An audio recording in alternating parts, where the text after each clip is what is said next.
بسم اللہ الرحمن الرحیم۔ قرآن کا پیغام، پارہ نمبر 1،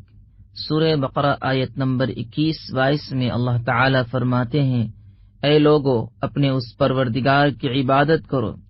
جس نے تمہیں اور ان لوگوں کو بھی پیدا کیا جو تم سے پہلے گزرے ہیں، تاکہ تم اللہ سے ڈرنے والے بن جاؤ۔ وہ پروردگار ایسا ہے جس نے تمہارے لیے زمین کو بچھونا بنایا اور آسمان کو چھت بنایا اور آسمان سے پانی برسایا، پھر اس کے ذریعے تمہارے رزق کے طور پر پھل نکالے، لہذا اللہ کے ساتھ کسی کو شریک نہ ٹھہراؤ جبکہ تم یہ سب باتیں جانتے ہو۔ آیت نمبر 23-24 میں یہ بات بتائی گئی ہے کہ قرآن کریم اللہ ہی کا کلام ہے۔ اہل عرب قرآن کریم کو اللہ کی سچی کتاب ماننے کے بجائے محمد صلی اللہ علیہ وسلم کا بنایا ہوا کلام کہتے تھے۔ اللہ تعالیٰ نے ان کو صاف اور واضح الفاظ میں فرمایا، اگر تم کو قرآن کے اللہ کا کلام ہونے کے بارے میں شک ہے تو قرآن جیسی ایک چھوٹی سی صورت ہی بنا کر لے آؤ، اور اللہ کے علاوہ جس کی مدد حاصل کرنا چاہو کر لو، مگر وہ اپنی فصاحت، بلاغت اور زبان دانی پر ناز کرنے کے باوجود آج تک اس بات کا کوئی جواب نہیں دے سکے اور نہ آئندہ دے سکیں گے۔ یہ اس بات کی علامت ہے کہ قرآن کریم اللہ کا کلام ہے۔ آیت نمبر 25 میں اللہ تبارک و تعالی کا ارشاد ہے، جو لوگ ایمان لائے ہیں اور انہوں نے نیک عمل کیے ہیں، ان کو خوشخبری دے دو کہ ان کے لیے جنت میں ایسے باغات تیار کیے گئے ہیں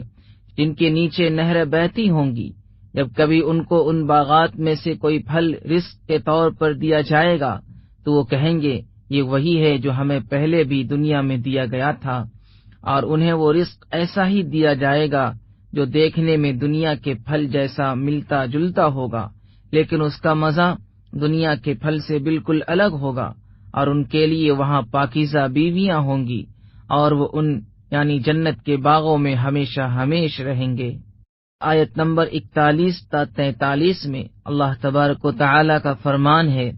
میری آیتوں کو معمولی سی قیمت لے کر نہ بیچو، اور کسی اور کے بجائے صرف میرا خوف دل میں رکھو، اور حق کو باطل کے ساتھ مت ملاؤ،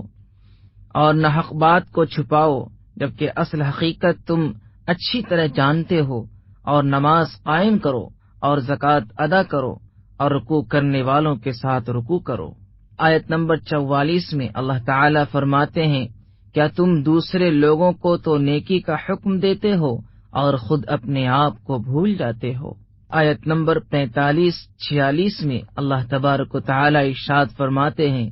صبر اور نماز سے مدد حاصل کرو۔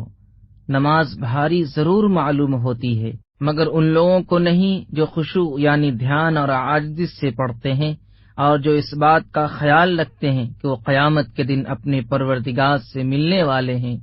اور ان کو اسی کی طرف لوٹ کر جانا ہے۔ آیت نمبر 48 میں اللہ تبارک و تعالی کا ارشاد ہے،